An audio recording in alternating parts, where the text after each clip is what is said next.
Hello Pisces, Sun, Moon Rising and Venus signs. Kamusta kayo? Sana ba'y nasa mabuti kayong kalagayan? Welcome back po sa Star Tarot. Kung bago kayo rito, welcome din kayo. Thank you sa inyong support. I truly appreciate it. God bless you all, Pisces.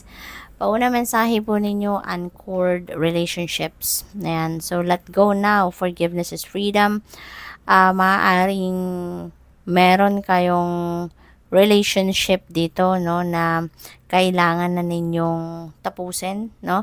You need to to better your situation, no. Kailangan na ninyong putulin ang cords between you and that person, no, na kung sino man ito. So yung relationship na to, this is not limited to love and romantic relationship, Pisces. Pwede rin na relationship ninyo ito sa isang kaibigan, relationship ninyo ito sa kapamilya, relationship ninyo ito sa katrabaho, yung ganon. So it could be in different categories, no, or depende, no, sa inyong sitwasyon.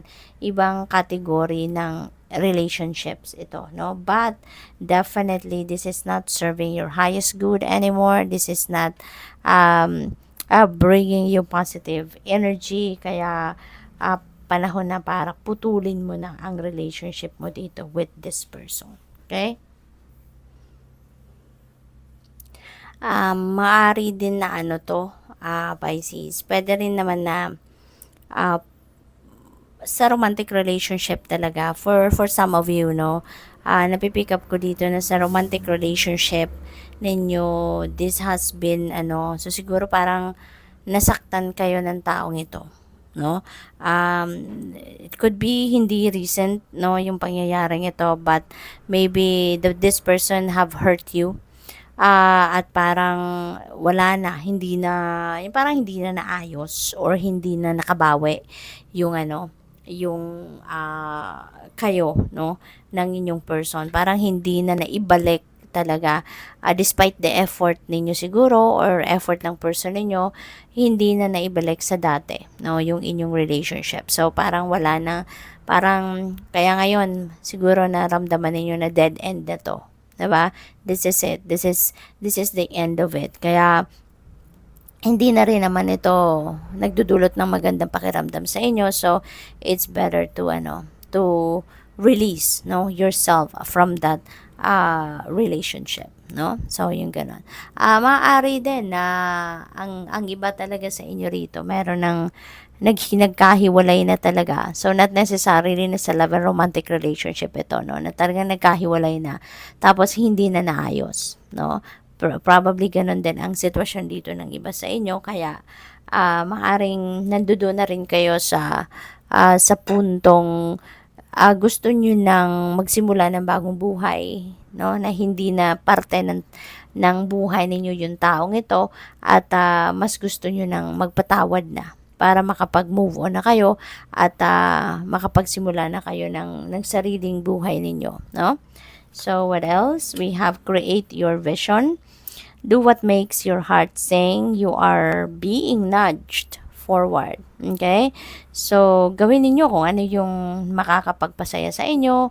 Gawin ninyo kung ano um, yung makakapagpangiti sa inyo, yung gano'n. So, kung ano yung, whatever it is, no, that will make your heart sing, do it, embrace it. Okay? So, do something about it. Gawin nyo na, kasi maybe this is where your fulfillment is. Diba? Kaya mag-take action na kayo towards that. Open to abundance, okay? Be open to abundance. Believe you deserve this abundance. Believe na deserve ninyo ang magkaroon ng kaluwagan sa pera, ang maging yayamanin, 'di ba? Or anything, no? Ito baka material success ito.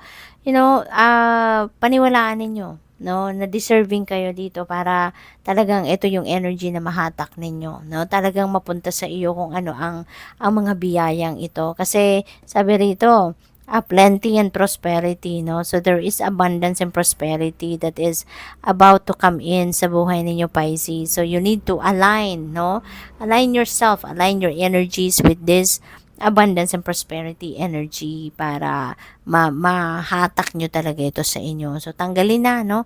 Isa na to, no? Maganda na to na you're going to uncord relationships na because that is negative energy na ang hatid nito sa inyo, negative energy na.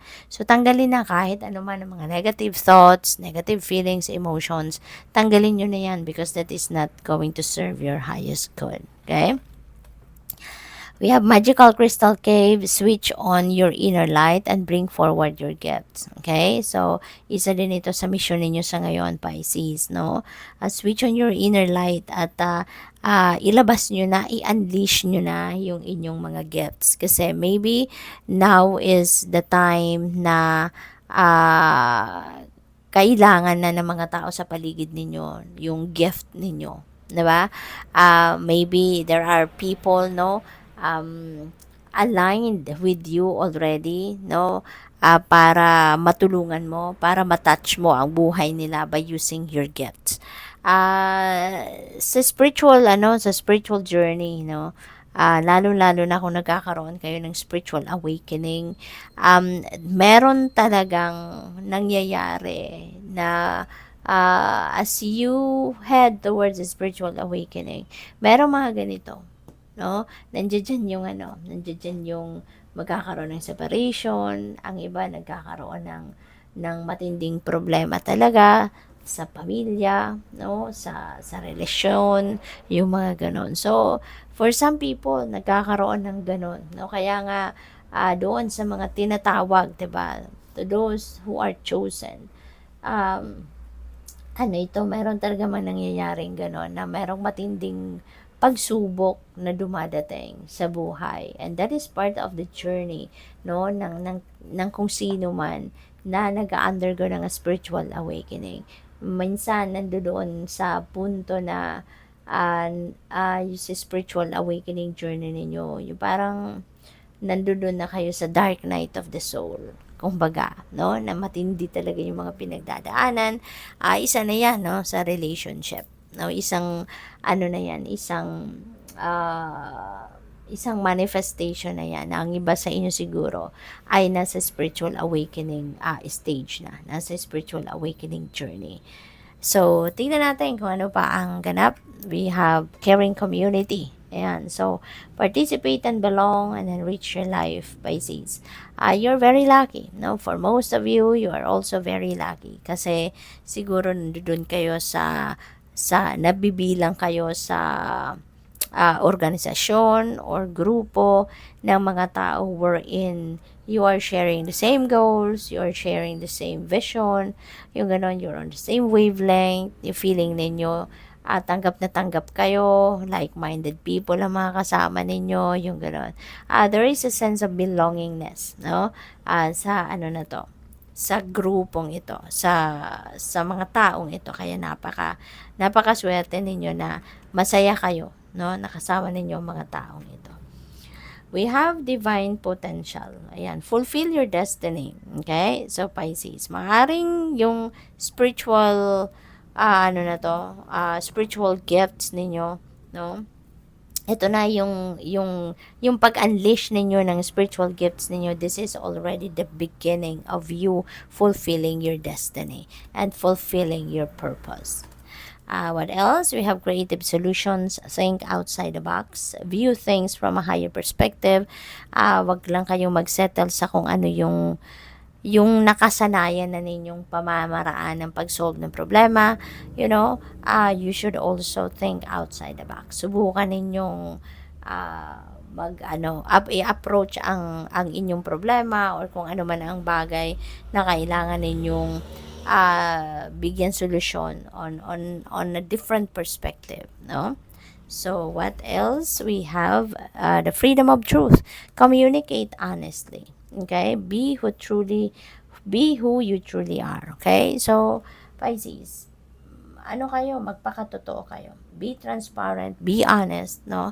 Sa kung ano ang totoo ninyong nararamdaman, ano ang totoo ninyong totoong laman ng isipan ninyo, and i-communicate ninyo yan. Kasi, hindi kayo maiintindihan or hindi makakatulong if you are not going to express no your feelings, your thoughts, hindi makakatulong na maging maayos ang inyong sitwasyon kung hindi kayo magko-communicate. Kung hindi ninyo i-express yung totoo ninyong nararamdaman at totoong laman ng inyong isipan. Okay? Kaya communicate honestly at magpakatotoo kayo. Okay? So good luck. Thank you for watching. Love and light. Namaste.